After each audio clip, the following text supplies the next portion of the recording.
Good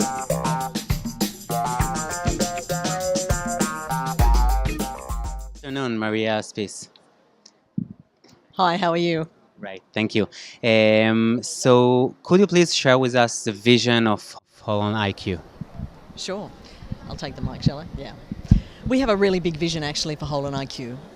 It is to be the world's smartest source of market intelligence for education and education innovation. One of the things that's amazing and wonderful about learning and education is that it happens in the context. So what works in one place might not work in another because context is very important. And what makes that so special also is a difficulty because information is hard to share across contexts, across countries, even across classrooms in the same school. So our vision is to create a platform for people to be able to find information and data about learning and companies and organisations that are trying to innovate, governments as well, that are trying to innovate in their context so that others can learn from that. Right, thank you. It's very interesting. And what do you think is the most common mistake made by EdTech entrepreneurs? I mean, how would you advise them, and also how would you advise them to avoid it? That's a great question. I think one of the things that in the research that we've done on EdTech, the vast majority of EdTech startups aim to support the current industry, to aim to support schools, teachers, universities, and other learning contexts. Mostly they want to make things better, only a few though want to sort of create a whole new system. I think that I'd love to see EdTech generally try to be more innovative in the actual learning process, not making timetables better or simpler or automated. That's important, or automating assessment results, and that makes teachers' lives much easier, and that's awesome. It's very important. But I'd love to see EdTech companies really get stuck right into the learning process. That's where millions and millions of people miss out on learning opportunities, and without that innovation, they're still not going to be able to have the opportunity. So I guess it's not a mistake, it's a focus. I'd love to see more focus on the actual learning. Right, thank you. It's very useful. It's very enlightenment. Can you tell us about something you're currently working on or topics that you're passionate about at the moment? That's a really good timing because today here at the EdTech Israel Summit, we have just launched our latest research on what the future of education might look like in 2030. No one can predict the future, of course, but we've done a whole bunch of research around what are the key drivers that are pulling and pushing education, the industry, what it might look like. We know that there's going to be 1 billion more learners in 2030. The current education system, the way it's structured, there is no hope that it will be able to service that amount of new students.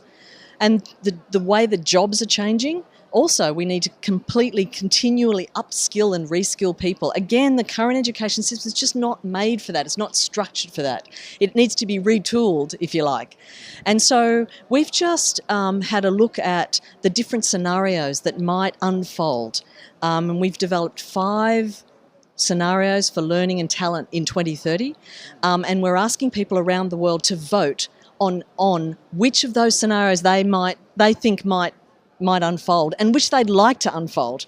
And so everything from robo-revolution where AI really takes over right through to education as usual, or peer-to-peer learning where we see the power of the institution diminish and the power of peer-to-peer, the peer-to-peer economy, the sharing economy really rise up. And so I think we all collectively should be looking at what the future might be and not making the assumption that the structure of the industry, if you want to call it that, needs to stay the same, because it doesn't. So I think we need to think differently around the way in which not just learning occurs, but the whole structure of the industry. That's fascinating. But every few years there is a new technology, radio, television, and the internet, that claims that it will change the world of education. But actually, even with the technology, education world seems to be more or less the same. Could you comment on that? Yes, I know. It's interesting. I think technology is changing the world and changing the way people live and interact and socialise and work, and eventually that will track back into the way they learn.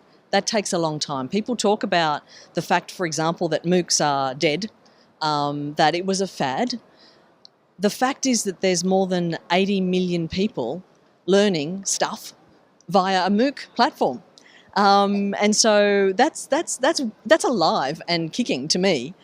I think it's not really about technology. Technology is not the thing that will change education. Technology is a driver, and there are other drivers, but technology is an important driver of the way in which we can rethink how we interact with knowledge. It's already changed. The industry hasn't changed. Universities really haven't changed. Schools, not so much. But I think what we will see is a much more integrated use of different technologies in learning processes. I think that over the last probably 15 to 20 years, the advances in technology have made it so much more replicable. Nowadays, I think face-to-face education still has, to a certain extent, a competitive advantage. The competitive advantage of really rich human-to-human interaction. And technology could just not win against that competitive advantage. But actually, I think the advances in technology are getting to the point where those interactions via technology will be as rich as a human-to-human. And so when that tipping point happens, I think we'll see a lot of change very quickly. I'm glad you mentioned MOOCs because in a few months we're going to launch our national online education, which is similar to Coursera and edX. Could you share with us some tips or insights based on your experience? I did my first MOOC in 2013. It was early days. It was a fantastic experience and a very good lesson in what not to do. Because they tried to put 40,000 people into groups of 20 and it failed miserably and crashed the server. So lots of experimentation. I think the thing about learning, there are principles in terms of effective learning that don't change no matter what technology, whether it's human to human, face-to-face technology, classroom technology, or MOOC type technology. So that those underpinning sort of theories of learning around how to engage people, what's relevant for them, how they can interact with others, other humans, other people, and interact with the content, the things that are authentic, all those principles just don't change. So I would say if you're developing a MOOC, make sure that you understand what you're trying to achieve, of course, with the content, but go back to those principles of learning. They have not changed. Could you please say a few words of greeting or encouragement for the campus initiative, online education initiative? A few words. Well, firstly, I think any initiative from a university or from a government that is trying to innovate in its own education system is wonderful.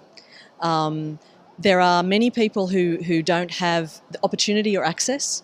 Online education, MOOC education, trying new things to allow others who wouldn't otherwise have the opportunity to receive an education or to learn something new or a new skill is wonderful. I think that, any initiative like this there'll be stumbling blocks, no doubt. Don't be put off. Keep going. Just keep going and keep going and keep going and learning from the mistakes that happen, things that don't work.